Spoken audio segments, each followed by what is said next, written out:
Hello, Mr. Tales. Can we please do a quick test for the audio and camera? Yes, I'm here. Can you speak just few words so we can test the audio, please? Okay, can you hear me very well? Yes, we can. Yes. Okay, great. Thanks. Thank you.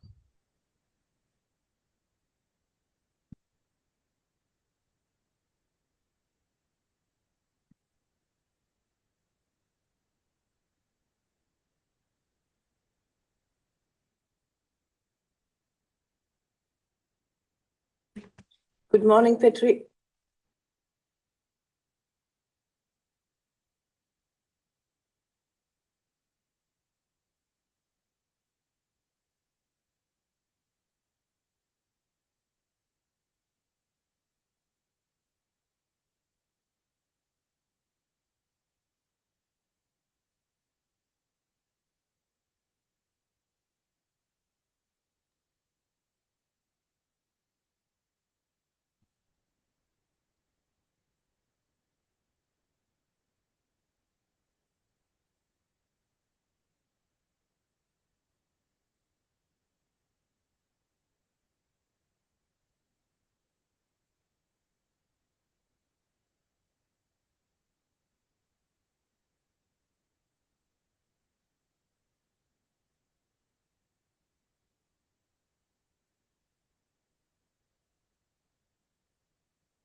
You can do like this. Okay. And have it a bit lower. Okay.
Bonjour, mesdames et messieurs les représentants de la presse.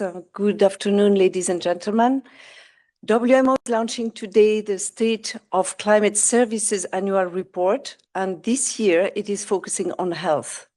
This report includes inputs from over 30 collaborating partners, and it features also case studies from around the world. And these case studies are showing how climate and health action, when they are integrated together, can make a real difference in people's lives. This morning, UNEP has just released an adaptation gap report. Climate science and services are key to build resilience and to address the adaptation gap in the health sector. Today, we have with us Professor Petri Talas, Secretary General of the World Meteorological Organization. He will be joining online. We have Dr. Maria Neira from WHO, who will be joining very soon, and Dr. Joy Schumacher-Guillemot, from the joint WMO-WHO Office on Climate and Health. Professor Talas, what is the context of this report? Thank you, and thanks for joining. I'm unfortunately not in Geneva, but I'm happy to join this event through this video system. And from our side, climate change is very much felt through various sectors. We have earlier been talking about impacts on economy. We expect that climate change is the biggest threat for global economy, even during the coming 10 years. But today we are talking about health implications of climate variability and climate change, and it was already fairly clear from the previous IPCC report, and it's also clear from this report that we are releasing today that climate change is having serious health implications, and we have also studied how the governments see this situation, and they see that health protection is a high priority for almost all countries worldwide. Unfortunately, only half of our countries are able to provide heat health warning services. So when a high impact heat event hits a country, quite often the population is not aware of the warning, and that's why we have more casualties than in the case that we would have proper services in place. And climate change is also having impacts on vector-borne diseases like malaria, dengue fever, and so forth. And in this study, we have shown that the most vulnerable populations in less developed countries, they are more threatened by these changes.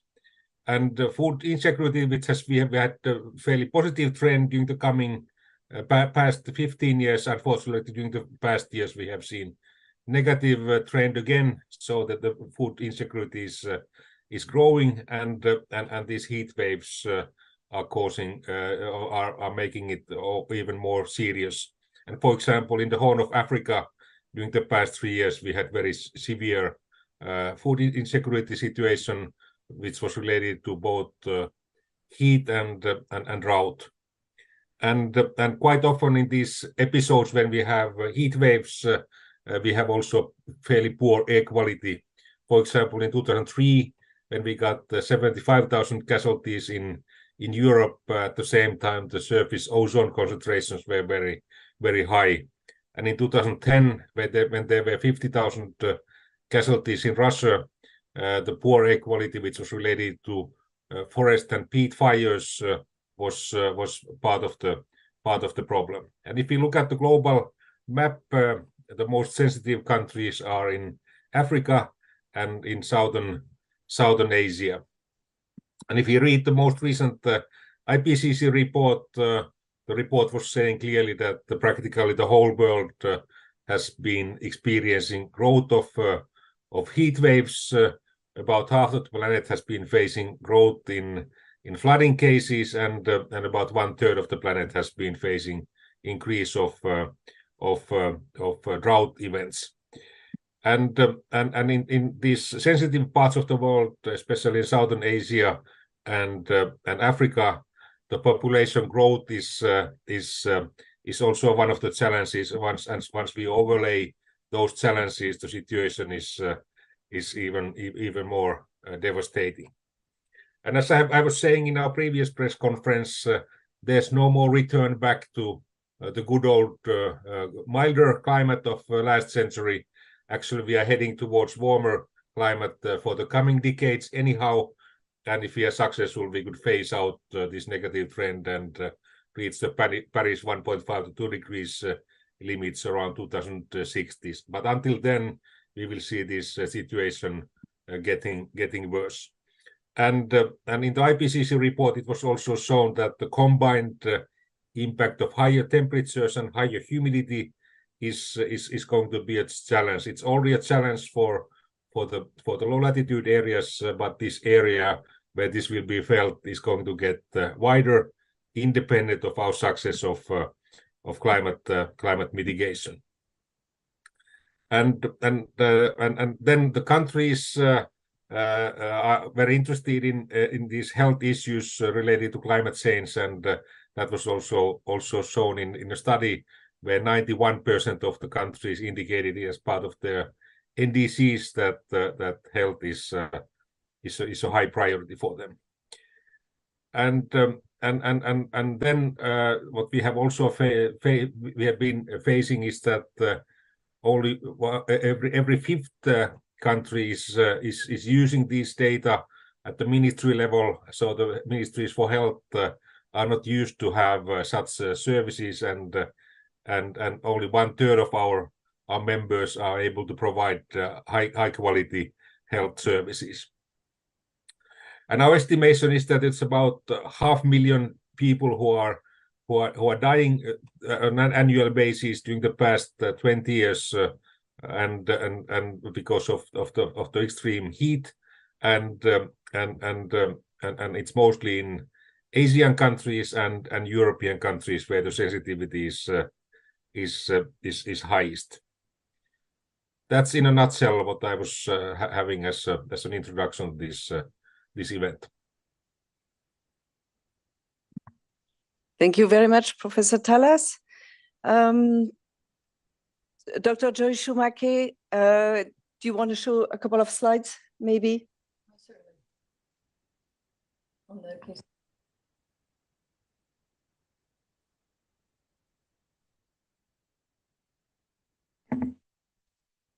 Can we show the slides once she's done the introduction? Thank you.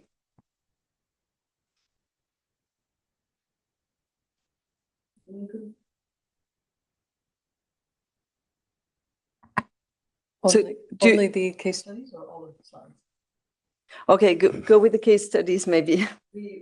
I don't know, Petri, if you wanted to show the slides or not. I don't know. Professor Dallas, do you want to show the slides as well, or do you want Joy to show them? So Joy is free to show them. Please go ahead.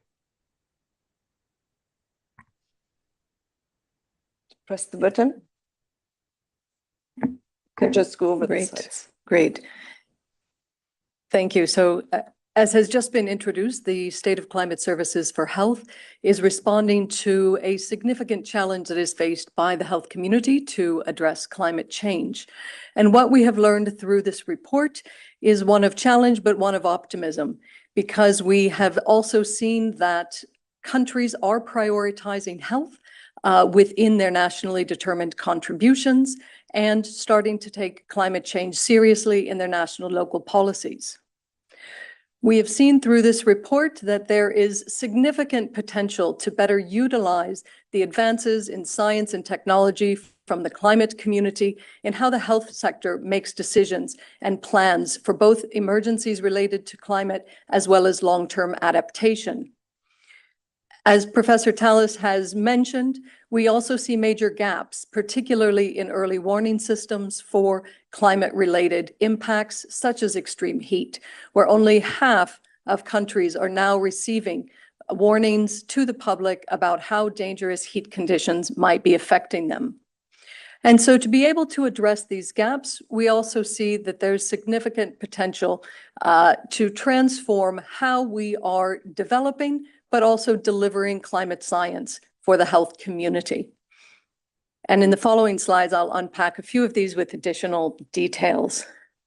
So the impacts of climate change on health are wide-ranging, affecting the determinants of health, from social behaviors to water safety, to air quality and food security. And we see that it is the most vulnerable countries that are impacted the most by climate change, and particularly low and middle income countries are being impacted heavily by climate change. Next slide. We see in this slide from the IPCC a summary of the vulnerability to climate change impacts. And you can see that there's an overwhelming burden upon the African continent and other regions across the world, where we have high pre-existing vulnerabilities to the impacts of climate change. Next slide. And we also know that there will have to be a balance between critical resources like water availability that are also facing the impacts of growing populations around the world. And both of these situations are impacted by changing climate conditions, putting additional demands on resources that communities and countries depend upon. And we know moving into the future, this is only going to become more serious to adapt to in our national policies and climate action plans. Extreme heat is a particularly important risk that the health community is increasingly developing policies and priorities to be able to address. And when we look at nationally determined contributions that have been developed around the world, this is a point of optimism, because 91% of nationally determined contributions are now prioritizing health as one of their national climate priorities. And when we look at the engagement of the health sector within nationally determined contributions, you can see in this graph, particularly the African continent, the Asian subcontinent, are heavily engaged in trying to influence how climate policy can protect the health sector. Some of the top priorities for these nationally determined contributions are vector-borne diseases, as well as protecting populations from an injury and mortality due to extreme weather events. Next slide. And so this report, again, has been focused on the power and opportunity of using climate science and services to better inform these national policies. But when we start to look at the data, we see that 74% of national meteorological services are providing data to the health systems in countries around the world.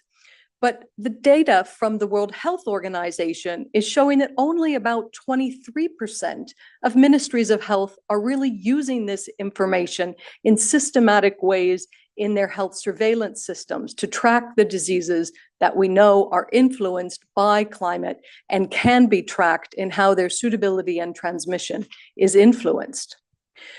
And through the interpretation of the report, we think that this gap is really due to the fact climate services need to be further developed, because only about 31% of countries have national meteorological services with advanced capacities where they're able to work hand in hand with health authorities to develop tailored products and services. So we see there's huge potential to address these gaps.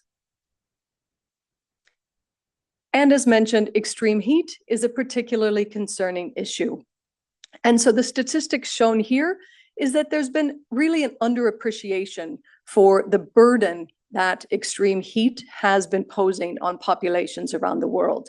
And this is because mortality is generally understood much after the fact from extreme heat event or heat wave during the summer.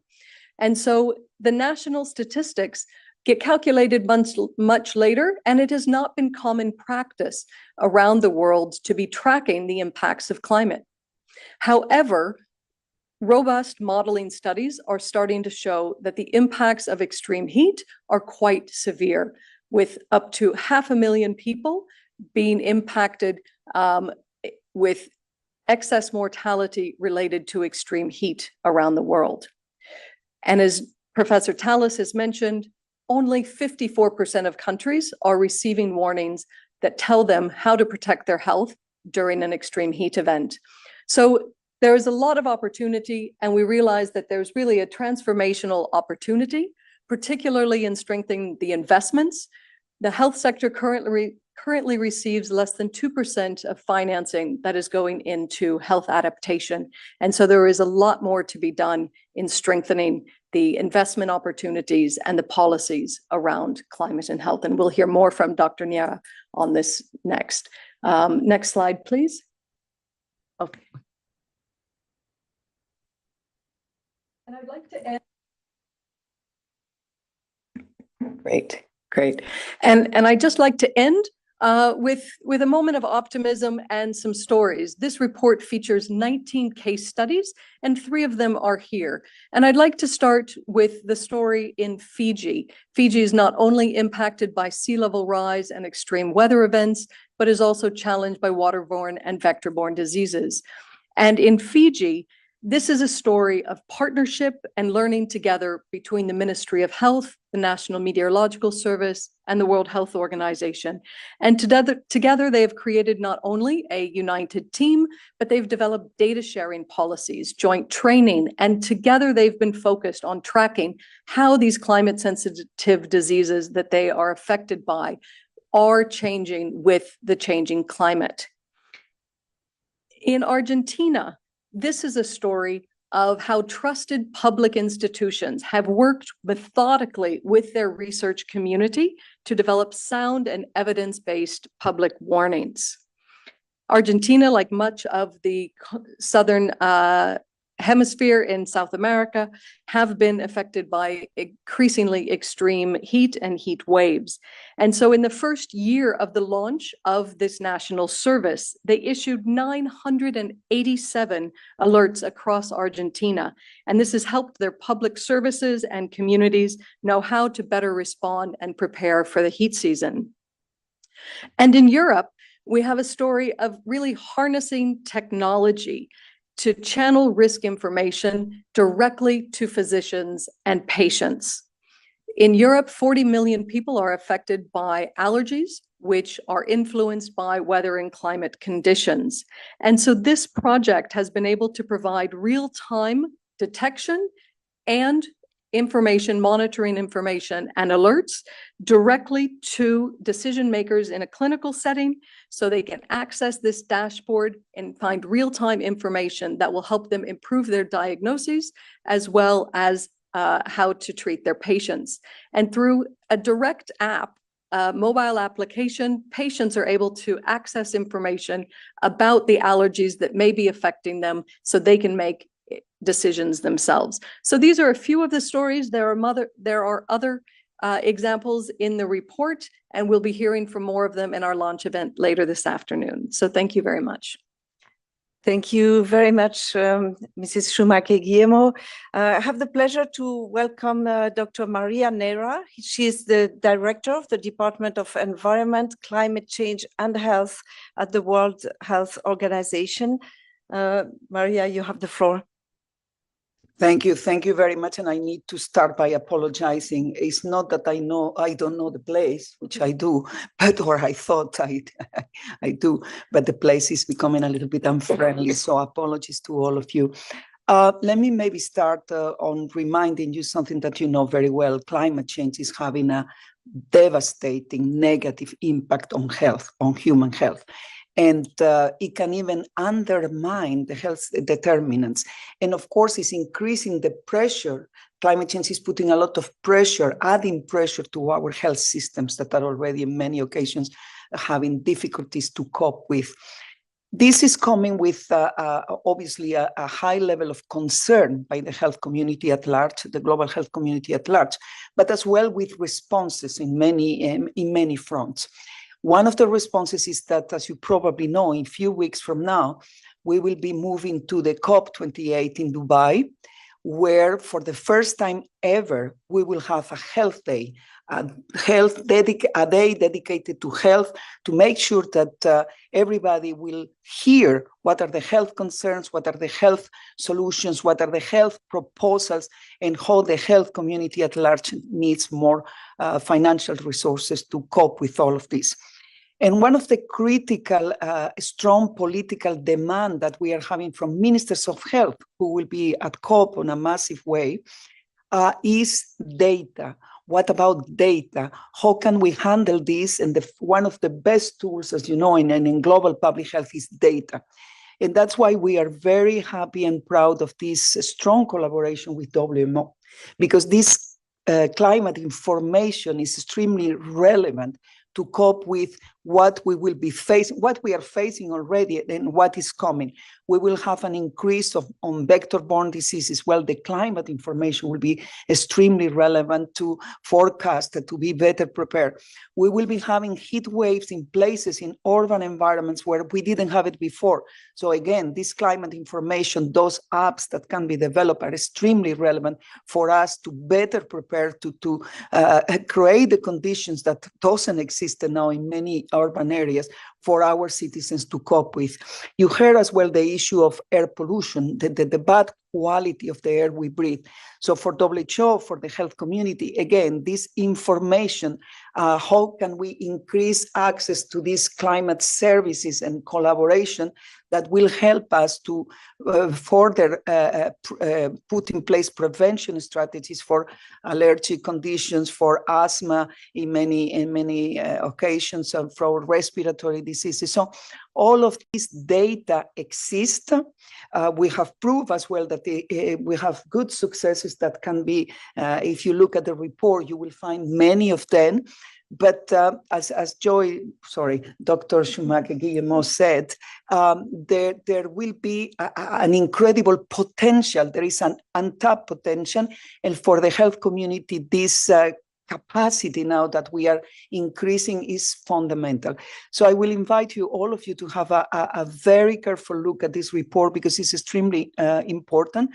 And as I say, we will need a lot of data to cope with the consequences of climate change in our health.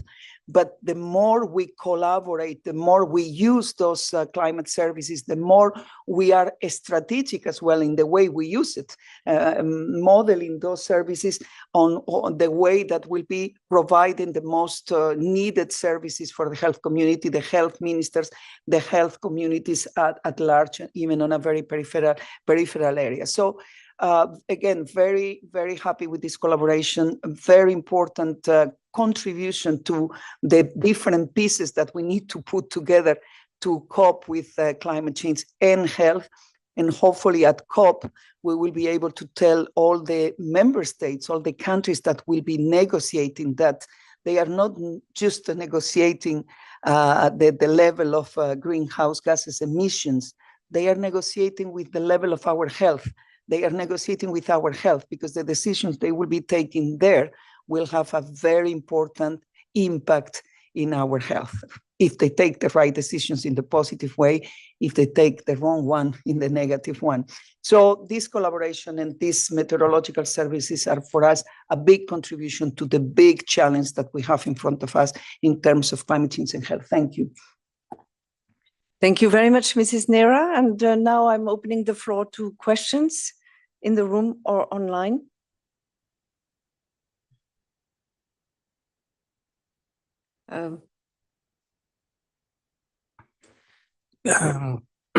Christophe Vogt, Agence France Presse. I guess the question is to both of you. Do you have any idea of how much money would be needed to translate the data that you can give to governments into efficient ways to fight about the health impact on climate change? Do you have an idea of how much it would cost? And also the other question was, you were talking about LCDs being especially victims of the health impact of climate change. Is it just because they are low-income countries and they don't have the money?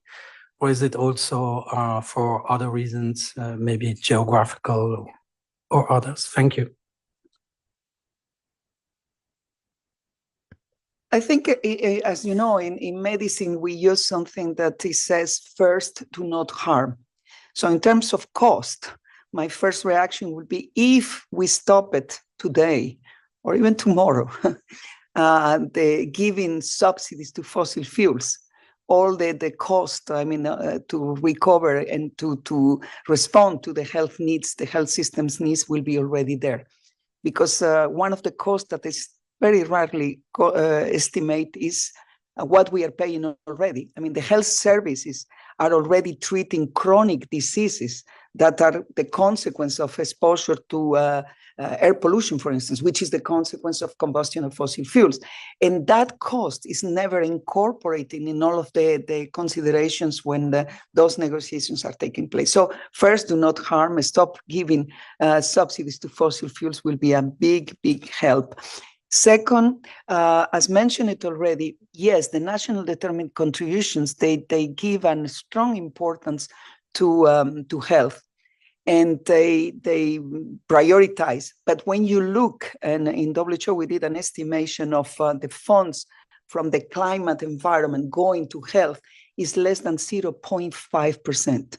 So it's true that we prioritize, we all recognize that health will be the critical one, but only 0.5% of those resources are for the time being going to health. So we definitely need to increase that dramatically for adaptation, because we need to prepare our health systems to cope with the consequences and make sure that they are climate resilient and fit for the 21st century, those health systems.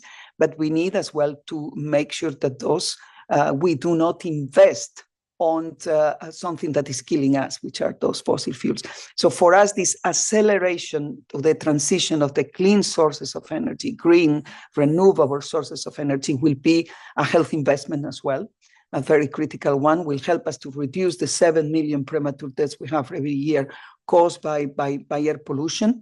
And in terms of millions, or investment, the World Bank is talking about now they will mobilize 100 billions, but it has to be new money. It cannot be loans. It has to be, particularly for the vulnerable countries, it has to be something helping the countries to cope with the dramatic consequences that are already suffering. So those are many of the economic arguments that we are handling now, but the cost is huge for us, for the health of the people. Joy, yeah. Great, thank you. And I'll answer the second question. There are vulnerable populations in all countries, both rich and poor. But because of the conditions in low and middle income countries where they may have weaker water and sanitation systems, reduced access to healthcare, food insecurity, a high burden of existing diseases that are sensitive to climate, this makes them predisposed and more vulnerable to an additional burden due to weather extremes, changing climate, affecting their ecosystems and the determinants of health. Thank you very much. Yes, please. Yes, Mohamed Iqbal from Anadolu. My question will be for Mr. Talas, if it's possible. Talas, thank you so much for your brief and this report. The effect of global climate crisis felt also in Gaza. Abar Butma, who is the Palestinian environmental civil organization network coordinator, said Israel attacks will have serious environmental consequences in the long term in Gaza. People of Gaza also face difficulties in accessing water resources, especially due to this attack. Do you think that Israel's attack make this situation even worse in terms of climate crisis in Gaza? Thank you. Thank you. Of course, that's a political question, and we are a scientific and technical organization. But in general, I would like to say that in that part of the world, we are already living at very difficult conditions, and the availability of water is limiting satisfactory life. And and also we are exposed to high temperatures there at the moment, of course not, but especially during the summer half of the year, that's the case. So it's clear that in Gaza and also in the neighboring Israel, the difficulties with water and high temperatures, especially during the summer half of the year, is making the situation even more complicated, and that has been a classical place where this kind of water diplomacy has been needed. Who is allowed to use the very limited water resources in that part of the world? Of course, we can use desalination to produce water for the population, but that's quite expensive, and it may be difficult for the Gaza area to afford that kind of treatment. And of course, from UN side, we are very much recommending to proceed with this two-state solution, that there would be a state for Palestinians and state for Israelis, and this unsettled situation has been partly a cause of this conflict that we have been facing. Thank you. We have a question from Paula Duprat online.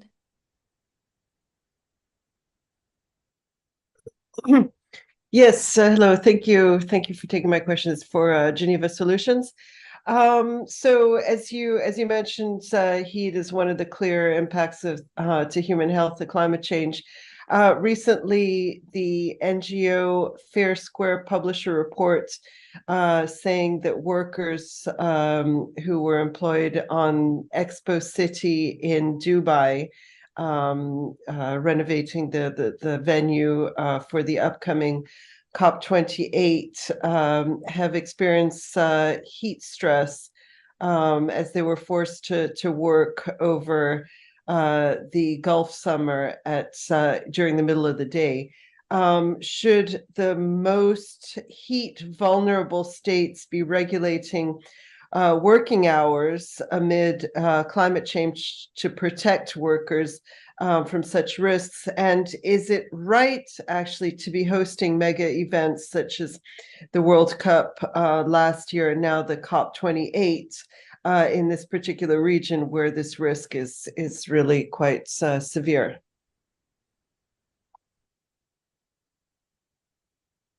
Professor Thallas, you want to take this question? Yes.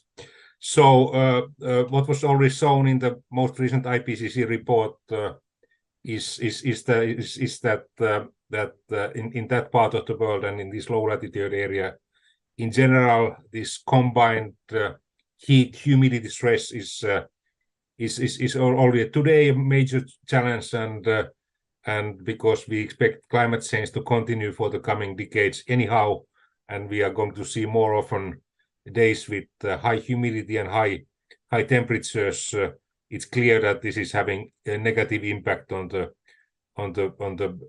working abilities of individuals, and therefore this should be taken into account. And of course, it's a question how comfortable those conditions are for the athletes, but of course it's a political decisions where those kind of events are held in the future.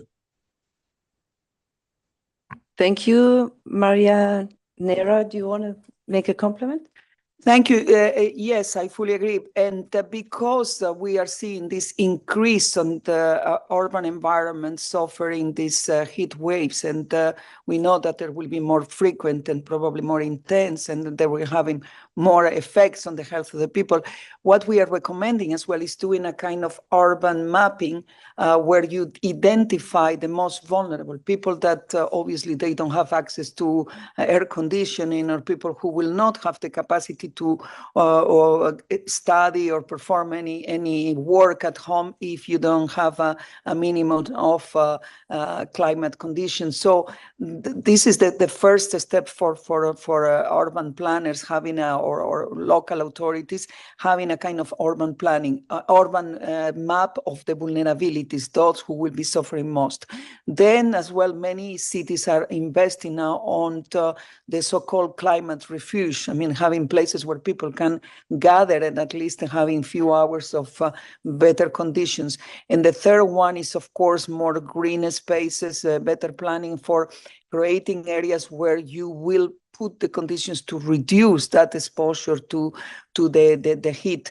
And of course, these meteorological services in collaboration with the health services can alert the population and better prepare and particularly protect the vulnerables. Regarding the working hours, yes, it's not yet by legislation, but many countries are now at least looking at this issue of the working hours, particularly during the heat, the summertime, or during the times of the year, the seasons where you have bad meteorological conditions on that, and regulating and adapting a little bit. But of course, more needs to be done to protect the people, particularly the most vulnerable. Thank you. A question from Lisa Schlein online. Yes, thank you. Good morning. No, afternoon, I guess it is already. I have a couple of questions. First, regarding Africa, which is a continent battered by all kinds of terrible things, floods, droughts, locusts, diseases, and so on and so forth. Do you have examples of, what would you recommend are some of the best measures that should be taken by countries in Africa to combat the ill effects of climate change and how it affects the health situation? And perhaps you have some examples, good case examples of countries that actually are doing something that is effective in that regard. And then to you, Dr. Maria Mera, nice to see you, actually. I'd like you to speak a little bit more expansively and specifically about the problems which are related to air pollution in terms of how many deaths and illnesses, how widespread it is, and what some of the best actions or measures that could be taken and should be taken and perhaps are being taken in order to reduce this problem, which affects everybody in the world, vulnerable or not. We're all vulnerable. Thank you. Thank you. Maria, do you want to answer, Professor Talas, to the first question? Okay, so of course we have major limitations in the early warning services in African countries and also island states, and that's why we have this major program, Early Warning Services for All, where we are trying to improve the quality and quantity of services. And one of the sectors where many African countries don't have services are these health services, and many African countries are not able to provide heat warnings for their population. And their authorities have limitations in coping with such warnings. They are not used to use such data either. So that's one of our challenges in general in Africa. And of course, if you compare, for example, the African countries, typical African countries with the rich Arabic countries, people don't have access to air conditioning and facilities that we have available in more developed parts of the world, where we can protect people by bringing them to stadium where we can have air conditioning and so forth. And this air quality challenge, I'm sure that Maria wants to say something as well. Of course, this urbanization is one of the global challenges, and typically in the urban areas of less developed parts of the world, and areas where population is growing, we are facing also serious air quality challenges, and this combined effect of high temperatures and air quality, they are causing health problems, as we have seen in Europe, but the situation is even worse in many African big cities, and as we know, also India is one of the most challenging countries, and Pakistan, China as well. So this we should take also the poor air quality into account. And typically during these high extreme episodes, at the same time we have poor air quality, high concentrations of particles, and high concentration of surface ozone, for example. Thank you. Just to complement what Dr. Tali says, first, and Lisa, very nice to hear you again. I cannot see you, but nice to hear you. First, when we are confronting this major challenge, which is climate change, don't lose perspective. I mean, first, we need to reduce emissions or stop emissions, which is the real cost of the problem. So sometimes we tend to, the climate change problem is so big and so complex that we tend to focus on different issues, but don't forget that the real solution will be to stop the problem, so the cause of the problem, which is the combustion of fossil fuels. And this is for the health community, this is extremely important, because the combustion of those fossil fuels are not only contributing to greenhouse gases emissions, but as well to air pollution. And air pollution, and that's why for WHO, we overlap very much climate change and air pollution, because 75% of the causes of both are the combustion of fossil fuels. So as you can see, don't lose perspective and focus on the real root cause of the problem. Stop emissions. But we cannot do that immediately, or it looks like our politicians are not ready for that yet. We still need another 28 years to negotiate more on climate change. I hope not. So this will be the solution. And for health, that will be the best solutions, because the benefits of those stop of the combustion of fossil fuels will be almost immediate on reducing the bad quality of the air we breathe. Now, focusing on the other part of the question, which is the adaptation, how climate change is affecting our health. Thanks for the question, Lisa. It's affecting in the sense that we will create better conditions for mosquitoes and other vectors to reproduce. And that means an increase on vector-borne diseases, malaria, dengue, for instance, but many others, and even in places of the world where we didn't see it before. We are creating conditions for more non-communicable diseases, lung cancer, chronic respiratory infections, because of the bad quality of the air we breathe. We are, the extreme weather events obviously will have dramatic consequences for the health of the people. Immediate consequences because of the disaster, but as well because there will be massive displacement. They will maybe be responsible for destruction of the land with agricultural production, and therefore we will see malnutrition and massive mental health issues as well that we are seeing.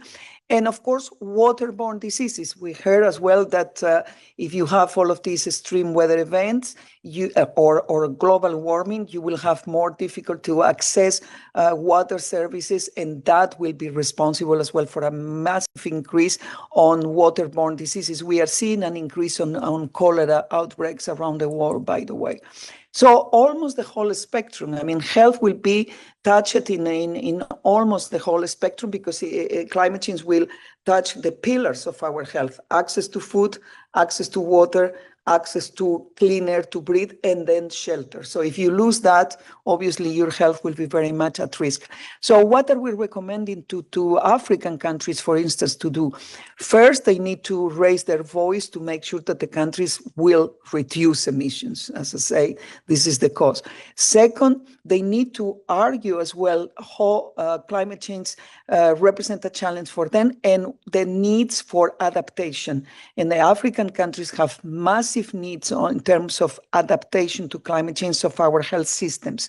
So we need resources to cope with that. What that means? It means more vector control strategies, increasing the ones we have, better access to safe water and sanitation. So sometimes investing on something which is called the no regrets investments, It means as well more training for the health professionals because they are not well prepared to cope with all of those diseases. Better epidemiological surveillance for most of them.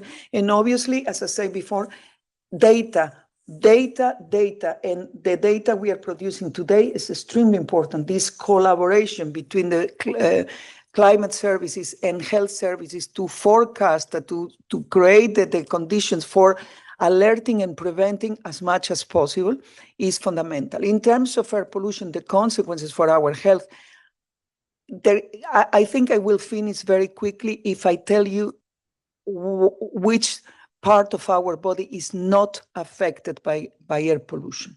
That will be almost zero. I mean, any single part of our body is affected. Why? Because those particles, the PM 2.5 in particular, are extremely teeny.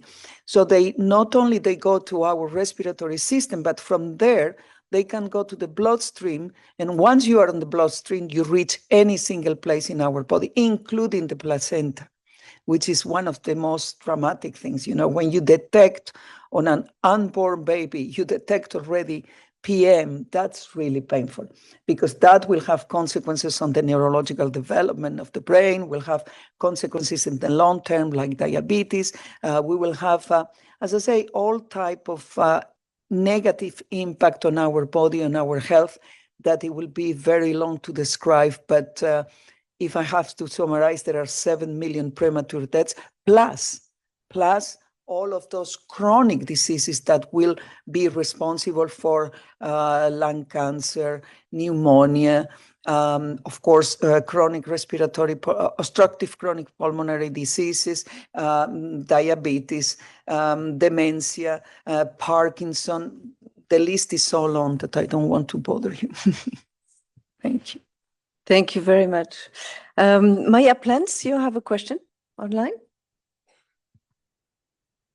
Yes, thank you very much for taking my question. Yes, my question is regarding the Loss and Damage Fund. Are you working with the Loss and Damage Fund, and how do you work? They work at a regional level, at a national level right now, but I imagine that perhaps you are participating on these negotiations. You have a representative. If Dr. Talas or Dr. Neira or Dr. Joy wants to answer that. And the second part of my question is Latin America. Can you talk a little bit also about Latin America and what you see happening there and what programs you have been developing? Professor Talas, you want to take the answer? Yes. From our side, of course, this loss and damage is at the moment a very hot topic at the COP28 negotiations, and this week we had so-called pre-COP meeting, and that was one of the topics that was debated there. And the basic idea is, of course, that the richer countries should pay for this damage that climate change is causing. From our perspective, the key issue are these early warning services. From our perspective, it's very smart to prevent loss and damage, and we can do so by improving the early warning services. We could prevent both the human casualties and we could minimize the economic losses by having proper early warning services in place and also proper action from emergency management authorities in place, and that's what we are very much promoting. And also when it comes to Green Climate Fund, which is financing climate action, which is one of the vehicles how to deal with these loss and damage issues. There, the goal is that up to 50% of the climate financing should go to adaptation, and adaptation is of course very much related to early warning services. That's one of the highest cost-benefit ratio actions of adaptation that, for example, the Adaptation Commission led by Ban Ki-moon was reporting about. And when it comes to Latin America, of course, the Latin American countries are also sensitive to heat waves. Actually, the only place globally where we haven't seen an increase of the heat wave situations is southern tip of South America, but the rest of the continent has been facing this, and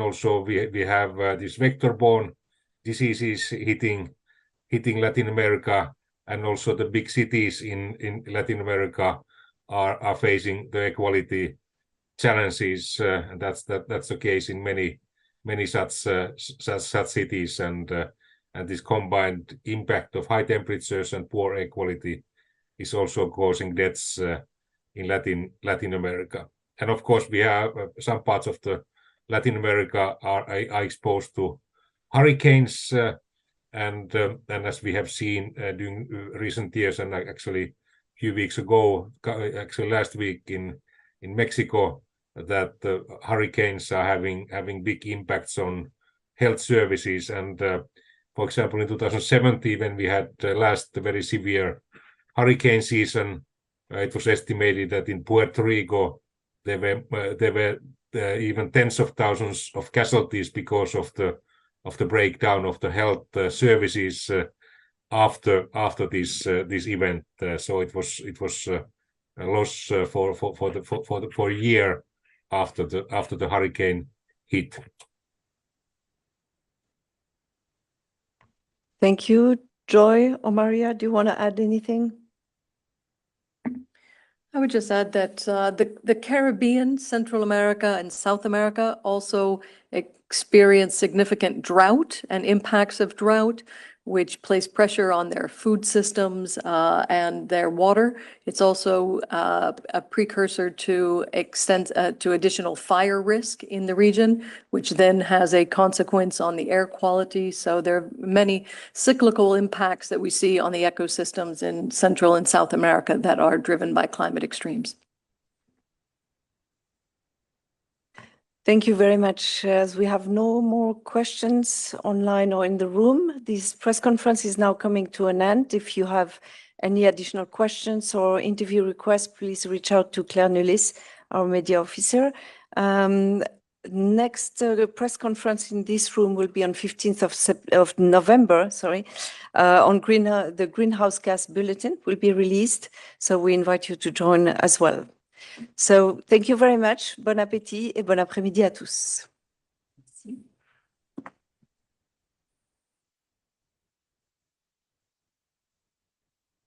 Recording stopped.